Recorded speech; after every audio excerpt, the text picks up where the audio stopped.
तर मित्रांनो, आम्ही आलो आहोत सारसबागच्या गणपती मंदिरमध्ये. सारसबागच्या बाहेरचे वातावरण नेहमी फुललेले असते. गणपती बाप्पा मोरया म्हणत आम्ही निघालो आहोत गणपतीच्या दर्शनाला. चला घेऊयात आता आपल्या लाडक्या बाप्पाचे दर्शन. गणपती बाप्पा मोरया, मंगलमूर्ती मोरया. मंदिरात आल्यावर खूप प्रसन्न वाटत आहे.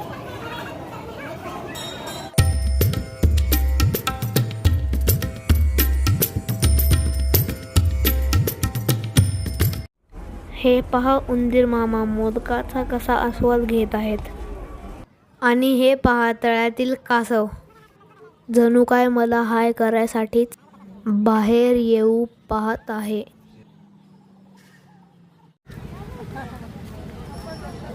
गणपतीच्या दर्शनानंतर आम्ही आलो आहोत मंडईतल्या स्वामी समर्थांच्या मठात.